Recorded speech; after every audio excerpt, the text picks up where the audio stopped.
This is the 297th episode of CloudFocus Weekly for the second last week of November 2018, also called the Thanksgiving week. This episode is titled Thankful. Oh, I hate that you did this. Why? I don't like this at all. You don't like this podcast? I hate this podcast already. You can stop listening. This is me? This is all me now.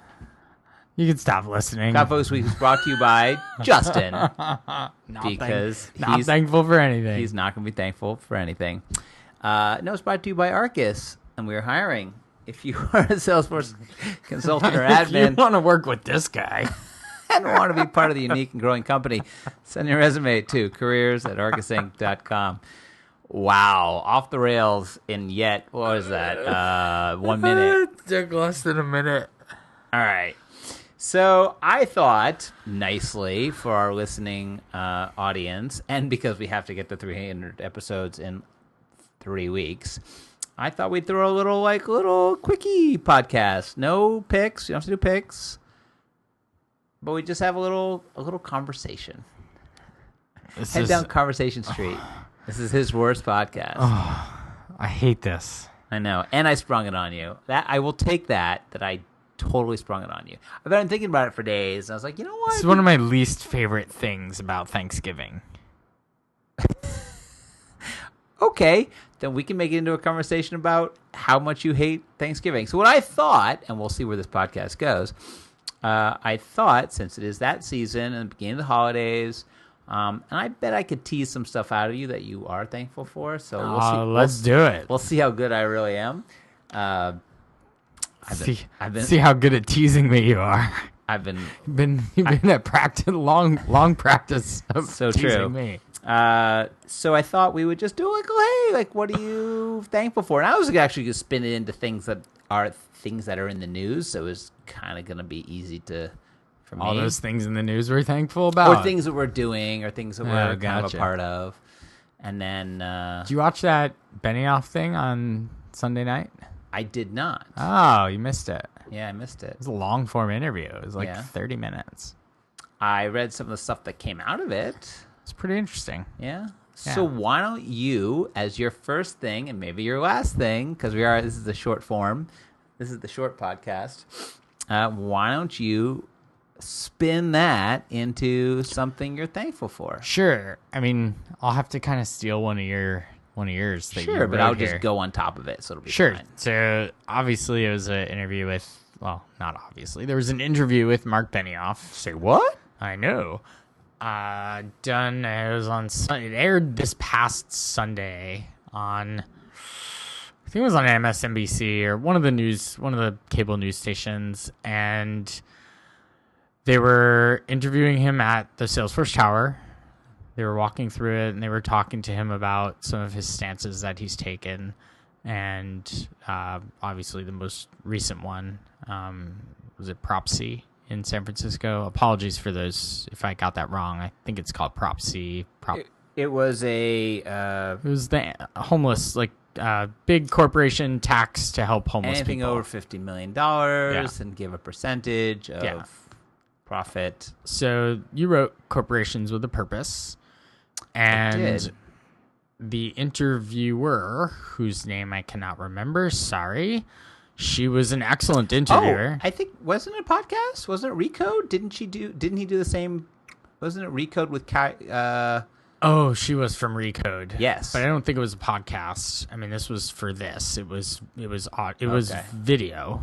Okay. And I've heard that podcast can also be video. I've just heard this. I don't know. That's a thing? It's a thing. I didn't know that. And we've been in this game for so long. That seems like crazy listen, town. I used to look forward to Rocket Boom every morning.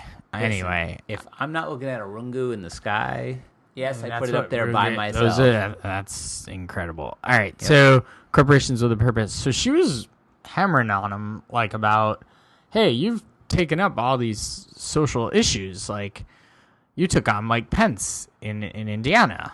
You've come out for this Prop C here for homeless people.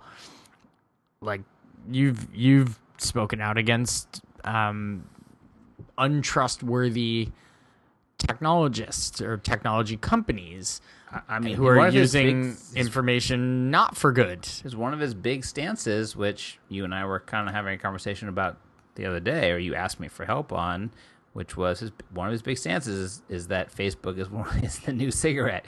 Now, I think that's a little far because from the physical addiction level to the sort of mental addiction level, but I understand what he's doing. I understand what he's trying to make an analogy to say, hey, this is a serious thing, and it's not good for you, basically. That's the underlying. It's like they shouldn't be going further and making Facebook for kids. They should be like going the other way. Anyway, shutting down. He was talking about a lot of what Mark Benioff talks about, right. And she was like, "So sounds like you're running for office," and he's like, "Never."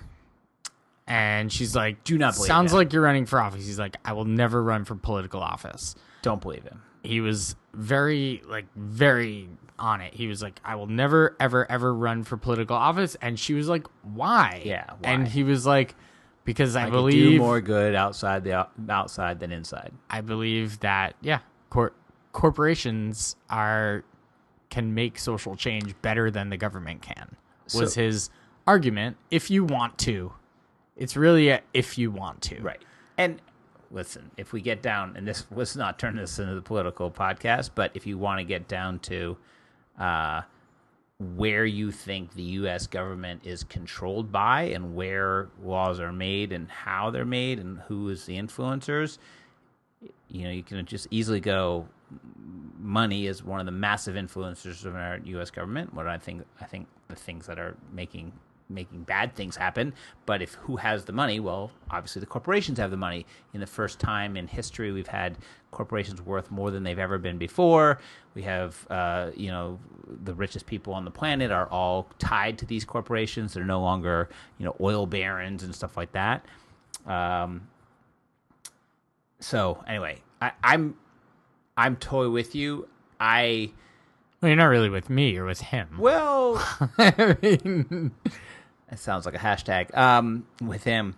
So I have on this podcast, if you went back enough years, I don't know, 8 years, and you'd find a couple of podcasts where I've always thought that some of his, mostly during Dreamforce, I thought that sometimes I always thought he should pull it back a little, right? That when he's on the main stage and when he's making his statements, that he would use that stage as a political platform, maybe just as jokes. I remember the time they brought out the Bush impersonator, Bush and the Obama, the hand. Yeah. Remember?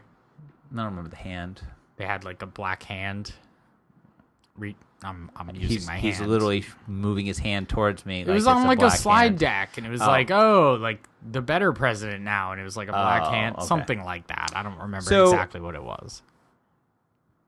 But I think as I've seen, maybe I've grown older and seen political things change, I am less critical of him in his stances and more, I think it's kind of brave. I think it's brave to put, when you are not really in control of your company, and he is not, let's not be, his company is controlled by boards and shareholders and employees. He's just customers. And customers. It's a customer company after all, / Ohana. But he'll put it out there, and it's where I put one of my thankfuls is I am thankful that I'm in a world that at least some of the hope that I have about the future, and I have a young daughter, and where's this world going to be? And there's enough bad news to sink the Titanic again, but looking at like where the world can be, I'm at least looking at the leadership of some of these companies and thinking some of them have some morality to them, and I think that's where the shift is happening, is that there's now morality in companies. You looked at GE and IBM and the company that shall not be named in the 80s and 90s. They really weren't. They didn't have moral stances. They didn't have things they would or would not do. They weren't Omar. Man's got to have a code. Are you trying to make a The Wire reference? I can try. I did. Okay. So anyway, I'm it is one of the things that gives me hope. So I'm actually thankful that people like him and people like Tim Cook and other companies. Elon Musk, I would say, is another one. Even though he might be BS crazy, he definitely has I'm doing this for this purpose, and it is not just so I can become the next Rockefeller. It is because I want to fix this thing.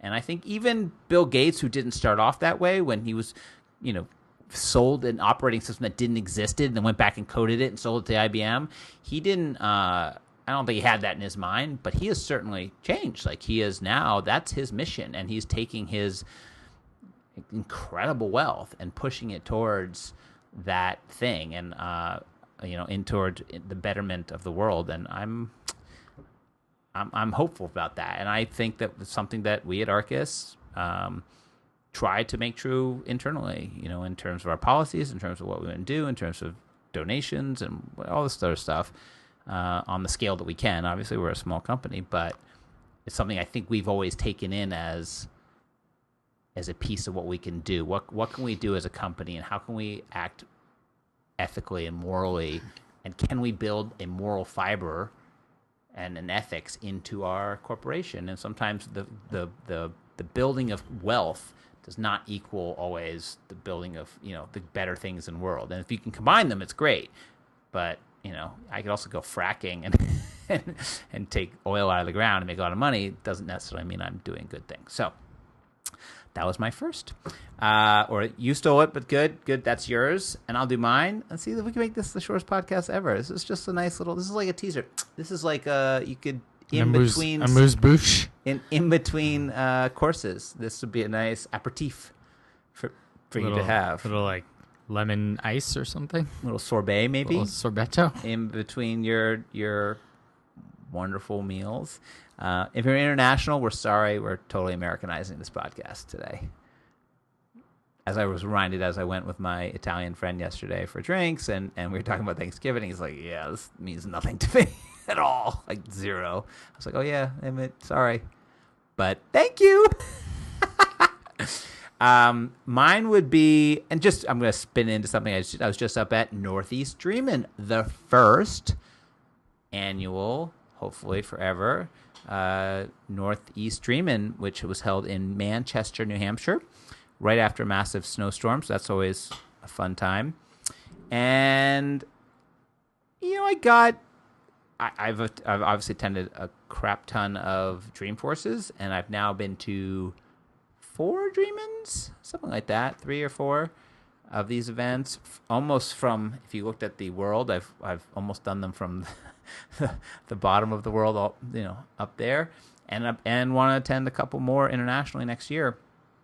But I was super impressed by how this thing that here was the first time, and the numbers are rough, but let's say 500 to 600 people, first time event, Manchester, New Hampshire, after a snowstorm. I was super impressed because I know that it took years for things like Midwest Dreamin' to get up to those numbers.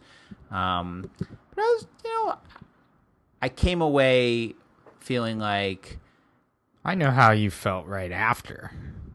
Because you had me on a phone call while I had a charcuterie. You were eating charcuterie, and you're like, hey, I'm eating charcuterie. Well, first of all, chat? I had the most amazing cheese. It was chocolate. It was chocolate. It was chocolate and cheese. It was chocolate goat cheese. Chocolate and cheese. It was really good. I enjoyed it. Again, if you go back to where Dreamforce used to be, and the pieces that I always talk about how much I love about Dreamforce is that sort of community feel, the meeting up with people, the walking into a room and going, oh my goodness, you're here. Like, how'd you get here? And going, like I went to Steve Moe's, his Formula Magic, which he's probably done 1,000 times. He even looked at I sat in the front row, and he's like, what are you doing here? Like, this is not for you. I said, I'm here because I want to see you do this. I've never seen you do your thing. I mean, I've obviously seen his answers and on Twitter, but I've never seen him do his thing. And it was kind of a little bit like, I want to see how he presents and what he does. And while some of the formulas, I was like, wow, that's a neat one. Cool story. And other ones, were more simple. But I thought he did such a great job. I got to see, Mr. Roger Mitchell, two-time ex-Arkus employee, present. And that was great to see him doing sort of a more, he usually does more technical stuff, but he went more lightning and setting up lightning. I don't know. I really, really like it. I don't want to go to the Ohana and the community thing, but it's super cool to be involved in in an industry that is a powerhouse, but does have this grassroots feeling. I mean, here is the number one CRM on the planet, and it still feels like, like grassroots, we got to make it better with all these little groups and meetings and Salesforce Saturdays. And as I explained it to a friend the other day who wants to get into the ecosystem, I gave him all these resources. It's amazing to say, hey, go find the local user group, go find the local nonprofit user group, go find the Salesforce Saturday, go to a Dreaming event, go to this, go to that. And some of them are just put on by people, right, who truly do care about the community and truly want to be part of it. And they're not making millions of dollars on their Dreaming events or any events. Anyway, so that's one of my thankfuls. Well, you put on a great show today. Thank you. What, me? Yeah. That's a great it? Show. This podcast is what you're calling a great show? You did a great job. Good show. Oh, are you thanking me? Good show. Are we going to thank each So other? thankful. All right. So thankful for your existence. This is what happened when you get Justin at 4 o'clock on a Tuesday. Well, I just happen to be going away tomorrow, and so I felt like we should just get a quick little podcast in there. We had to just squeeze this one in. Had to squeeze it in. Had to make sure. You have anything else you want to be thankful for that you can think of that I just gave you like a good 5-minute soliloquy to think of? You just spent the time like looking I off just into kind of space. sat here. I'll have to listen back to this to know what you were thankful for. CloudFocus Weekly. Last thing I remember was charcuterie. The Jason edition. I remember chocolate and cheese, and that was about all I remember. First of all, that's the first time I've had chocolate goat cheese, and it was really good. It was really good. I enjoyed it. Good for you. It's great. You're a little gel. You know it. It's all right. Gel? Jealous? Oh, jealous. Yeah. Oh. See, Is that a thing? Gel? So what you do is you take everything, every word, Yeah. and you keep shortening it down to it's small enough that you don't even know what it means So it's anymore. like one syl. Right. Totes. That's what you do. Of. Right. And thanks for downloading for this week. Seriously. All right. All right. So we're not going to do any blog posts. We're not going to do anything else. Again, I just thought we'd kind of get a quick... No weblogs today? No weblogs. Wait. Let me shorten that. No blogs today? That's right. See? That's how it happens. It was a web log. A log of your activities. Log of the activities on the web. On the web in short form that went from top to bottom, unlike a website. Right. In chronological order. Right. With like the dates on the sides. You could click on them. Oh yeah, that was big. Tag clouds. We gave up our tag cloud. Did we? I think so. I think we gave up our tag I cloud. don't know. The Who cares? marketing person nixed the tag cloud. They're like, this tag cloud's silly. You got the same thing in here 6 times. why is Dreamforce 14 so big? Why is the F capitalized sometimes and not other times? Especially Salesforce. I now have to go look at our weblog, and oh yeah, it's straight up just content. There's no niceties. We don't even have a calendar. We don't mess around. No. Ooh, the calendar. Yes. Calendar component on the Yes. weblog. If you'd like to see what year that was posted in, the good thing about our weblog is that it goes all the way back to the first. Wow. Tell me the good thing about our We have weblog. not been drinking, but we should have been. The first thing. You're right. We definitely should have been. This should have been. This podcast brought to you by Drink every time. Alcohol. Every time. I can't even. Our first blog post by me, which just happened to be about using Google Wave for GTD scrums and project management. Yes, Google Wave. Google Wave. To think that we talked about scrums and GTD. and GTD and Google Wave. 2 of those 3 things are still a part of Arkus. Not Google Wave. So there you go. Unfortunate. Oh, look at that. Our marketing person went all the way back and put the little R symbol next to our Google first Wave? blog post on GTD. No, GTD. I think they were told to. Yeah. So that was published back in July of 2010. Wow. I've also talked to the marketing person, and they decided that they didn't like a lot of our icons, and so they have been slowly going back and fixing the icons, like our little pictures, because sometimes they were terrible, apparently. Okay. So that's been part of their... But if you want to do the Dreamforce 10 t-shirt giveaway, head over to blog.argusinc.com and click back 7 or 8 years. All right. Well, that's enough banter for this evening. I hope you're all thankful for our banter. We will be back. We have now just 3 more episodes to get to episode 300. The plans are in the works. Should we let any of the information go just in case we don't do it? We might not do it, right? In case we don't do what? The 300th episode? Well, I mean, do the thing we're going to do. We've talked about doing some special stuff.